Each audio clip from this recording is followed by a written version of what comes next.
میں چیخ کر تائی امی کی طرف بڑھنے لگی اور میں نے تائی امی سے کہا کہ میں آپ کو ہر جرم معاف کر سکتی ہوں، لیکن جو ظلم آپ نے میری ننھی سی اولاد پر کیا ہے وہ جرم میں آپ کو کبھی معاف نہیں کروں گی۔ ابا حیران ہو کر میرا منہ دیکھنے لگے۔ میں نے ابا کو بتایا کہ آج اگر میرا بچہ میری گود میں سانس لے رہا تو وہ صرف اور صرف میری تلاوت کی وجہ سے، نہیں تو تائی امی تو میرے بچے کو بھی کھا چکی تھی۔ تائی امی نے اس بات کا بھی اقرار کیا۔ تائی امی کے منہ سے یہ بات سن کر ابا نے دھکے دے کر تائی امی کو گھر سے نکال دیا۔ تائی ابو کو بھی ان باتوں کا علم نہیں تھا۔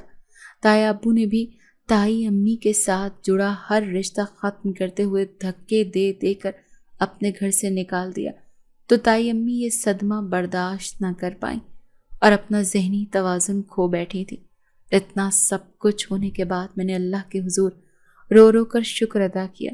اماں نے میرے سر پر پیار دیتے ہوئے مجھے تسلی دی اور کہا کہ آج مجھے سمجھ آ گئی ہے کہ قرآن پاک کی کسی بھی سورت کی تلاوت کرنا آپ کے حق میں کبھی بھی غلط ہو ہی نہیں سکتا۔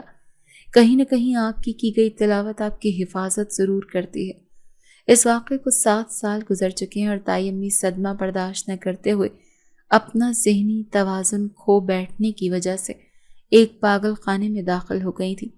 تائی امی آج بھی اسی پاگل خانے میں اپنی باقی کی زندگی گزار رہی ہیں۔ ان کے بارے میں سوچ کر مجھے بہت ہی برا لگتا ہے، لیکن کسی نے سچ ہی کہا ہے کہ جو کسی کے لیے گڑھا کھودتا ہے وہ ہمیشہ خود ہی اس گھڑے میں جا گرتا ہے۔ میں نے خود کو سمجھا لیا تھا کہ پریشانیاں اور تکلیفیں ہمیشہ کے لیے زندگی میں نہیں آتی۔ یہ پریشانیاں ہمیشہ عارضی ہوتی ہیں۔ زندگی میں ہر دکھ کے بعد ایک نیا آغاز ہوتا ہے۔ میں نے یہ بات جان لی تھی کہ زندگی میں محبت اور امید کا دامن کبھی نہیں چھوڑنا چاہیے۔ یہ میری امیدیں تھیں جس کے بنا پر میں نے اپنے بچے کے ختم ہوئے سانس دوبارہ پا لیے۔ جب میں تائی امی کے بارے میں سوچتی ہوں تو میں خدا سے معافی مانگتی ہوں اور یہ دعا کرتی ہوں کہ اللہ تعالیٰ تائی امی کو معاف کر دے، اور اللہ کا شکر ادا کرتی ہوں جس نے مجھے اس برے وقت میں بچا لیا۔ آج میں اپنے شوہر عدنان اور اپنے بیٹے ارحم کے ساتھ ایک بہت ہی خوبصورت اور خوشگوار زندگی گزار رہی ہوں۔ اس کہانی میں ایک پیغام چھپا ہے کہ دکھ اور مایوسی ایک امید اور خوشی کی طرف بڑھنے کا سفر ہے، اور یہی امیدیں آپ کے جذبات کی عکاسی کرتی دکھائی دیتی ہیں۔